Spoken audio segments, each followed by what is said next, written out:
আসসালামু আলাইকুম প্রিয় দর্শক মন্ডলী, আপনারা দেখছেন দৈনিক প্রদীপ শিকার ইউটিউব চ্যানেল। এখন আমাদের সঙ্গে যুক্ত হচ্ছেন জেনারেল শাহির শামসাদ মির্জা, পাকিস্তানি আর্মির chairman of joint chiefs of staff committee, অর্থাৎ পাকিস্তানের দ্বিতীয় সর্বোচ্চ সামরিক নেতা। তিনি গতকাল মধ্যরাতে ঢাকায় এসেছেন। তার এই আশা হঠাৎই উস্কে দিয়েছে বড় কিছু ঘটার সম্ভাবনা। হঠাৎ কেন এই আশা? এটা নতুন খবর নয় যে পাকিস্তান সম্প্রতি বাংলাদেশের সঙ্গে প্রতিরক্ষা অর্থনৈতিক সম্পর্ক গভীর করার জন্য একাধিক উচ্চ পর্যায়ের প্রতিনিধি দল পাঠিয়েছে। 2024 সালের আগস্টে শেখ হাসিনা সরকারের পতনের পর মোহাম্মদ ইউনূসের নেতৃত্বাধীন অন্তর্বর্তী সরকার ক্ষমতায় আসার পর থেকে দুই দেশের মধ্যে সম্পর্কের ক্ষেত্রে উল্লেখযোগ্য পরিবর্তন ঘটেছে। এই পরিবর্তিত পরিস্থিতিতে এই সফর কোন উদ্দেশ্যে এবং ভারত কিভাবে এই সফরকে দেখছে সে বিষয়ে এখনকার আলোচনা। জেনারেল শাহির শামসাদ মির্জার সামরিক প্রতিনিধি দলের এই সফরের কি উদ্দেশ্য? আগেই বলেছি যে 23 অক্টোবর রাতে, মানে শেষ রাতে, তার মানে 24 অক্টোবর 6 সদস্যের প্রতিনিধি দল নিয়ে ঢাকায় পৌঁছেছেন এই এই যে শাহিদ শামসাদ মির্জা। তিনি এটা পৌঁছেছেন। এই সফরের প্রধান উদ্দেশ্যগুলো যেগুলো কূটনৈতিক সূত্রে জানা যাচ্ছে সেগুলো: এক, প্রতিরক্ষা সহযোগিতা জোরদার করা দুই দেশের মধ্যে। বাংলাদেশ সেনাবাহিনী এই সফরকে অত্যন্ত গুরুত্বপূর্ণ হিসেবে দেখছে, যার লক্ষ্য প্রতিরক্ষা ক্ষেত্রে নতুন সহযোগিতার পথ খুঁজে বের করা। বাংলাদেশ বসে আছে ভারতের পেটের মধ্যে, সুতরাং এইখানকে এই নতুন সহযোগিতার উদ্দেশ্যকে তিন দিকে ভারত, একদিকে বঙ্গোপসাগর।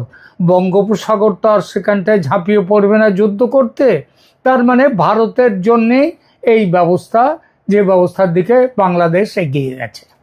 দু নম্বর কি, পাকিস্তান ও বাংলাদেশের মধ্যে আলোচনায় আঞ্চলিক নিরাপত্তা পরিবেশ এবং প্রতিরক্ষা ও নিরাপত্তা ক্ষেত্রে যে বর্তমান যে পরিস্থিতি আছে সেটা বাড়িয়ে তুলবার ওপরে জোর দেয়া হচ্ছে এই সফরে। 3 নম্বর হচ্ছে গোয়েন্দা তথ্য আদান প্রদান।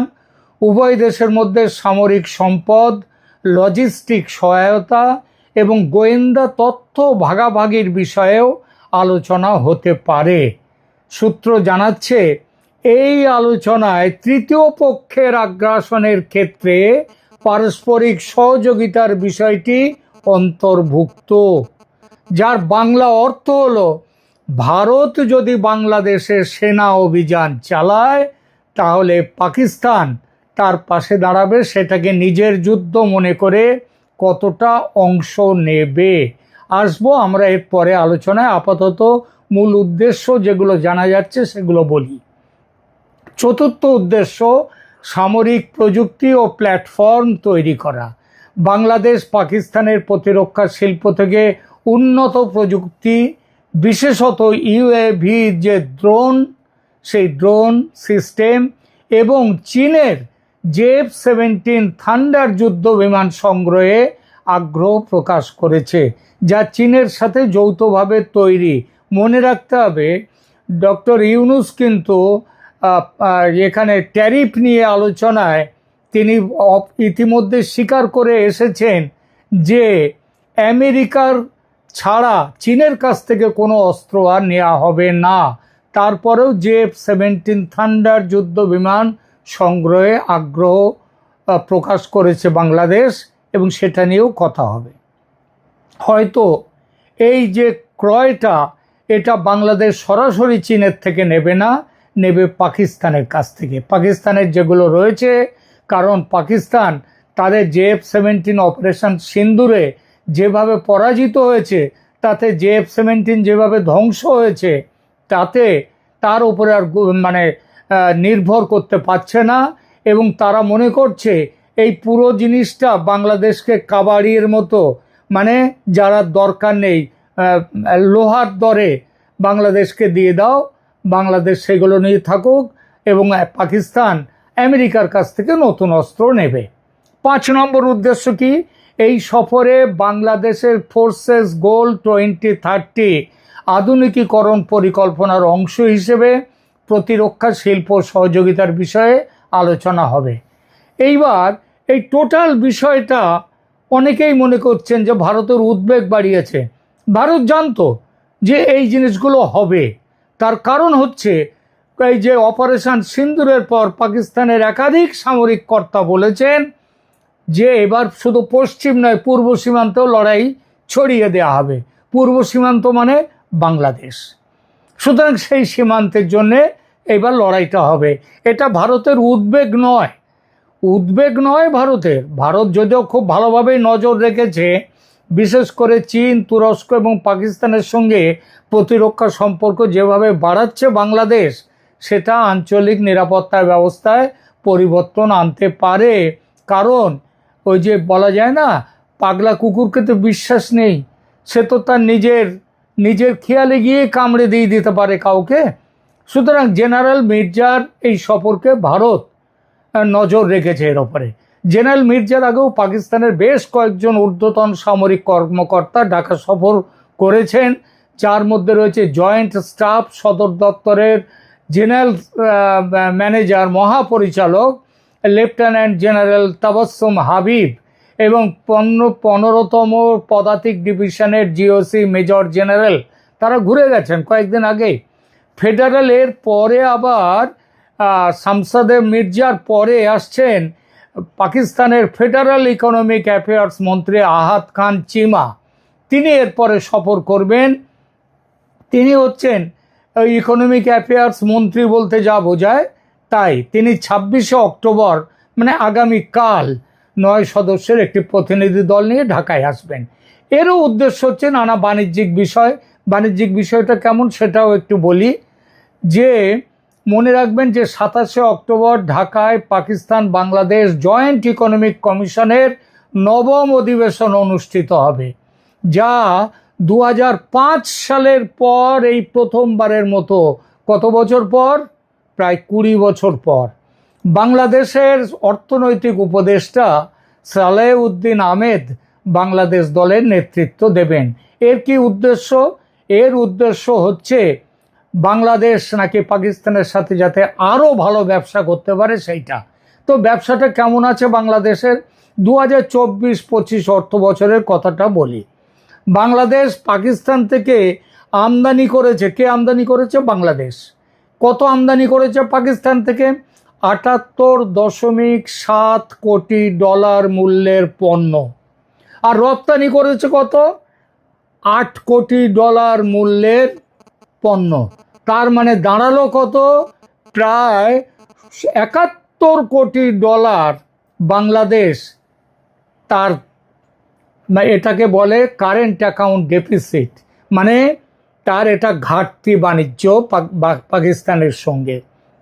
বাংলাদেশ বলছে এই বাণিজ্য ঘাটতি কমানোর জন্যে চা, পাট, পণ্য, ওষুধ, তৈরি পোশাক, ইলেকট্রিক সামগ্রী এসব তারা রপ্তানি করবে পাকিস্তানে।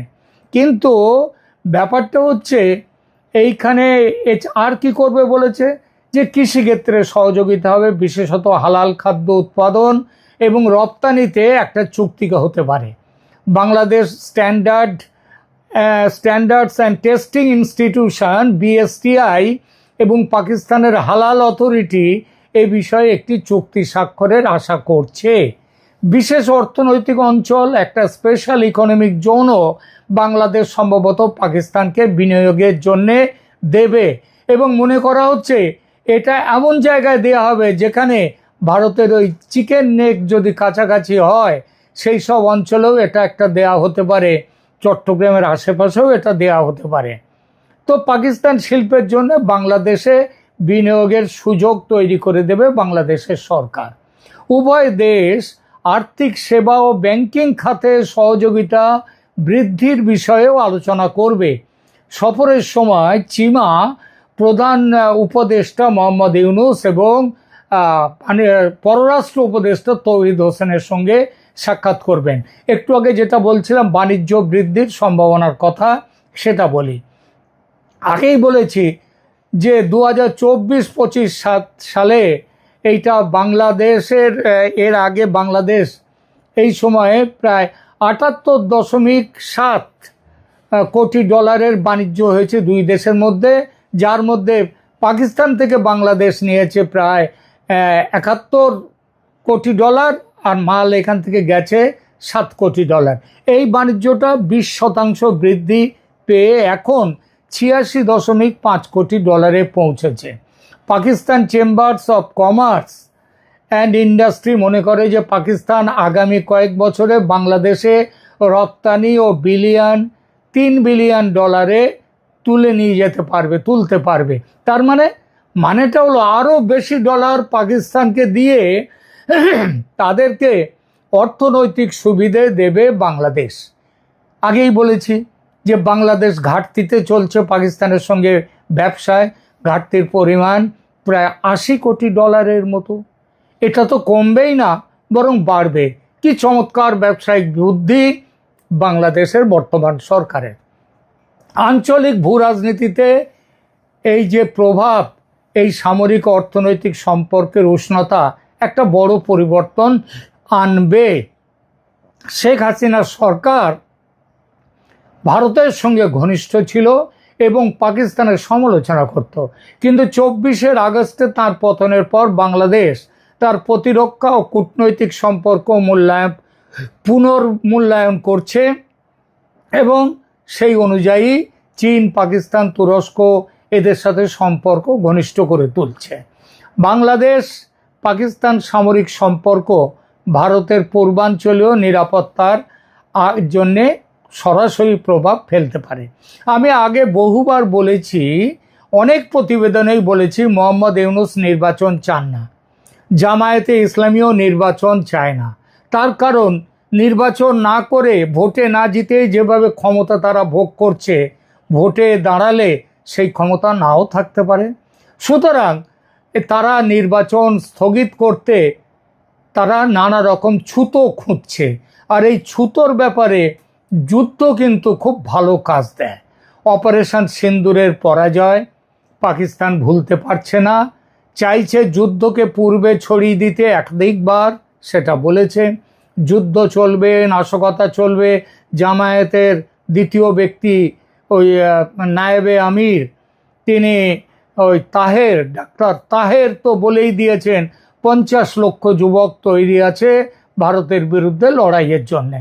সুতরাং যুদ্ধ বাঁধাবার একটা চেষ্টা ঘোরতরভাবে চলছে, আর ভারতও কিন্তু এখন চায় এই যুদ্ধটা বাঁধলে বোধহয় খারাপের থেকে ভালোই হবে। কারণ ভালো রকম শিক্ষা পেয়ে বাংলাদেশের এই সরকার, এই হাল্লা রাজার বিদায় হয়ে যাবে। যুদ্ধ করার আশা আকাঙ্ক্ষা এবার তার থেকে হয়তো মুক্ত হয়ে যাবে।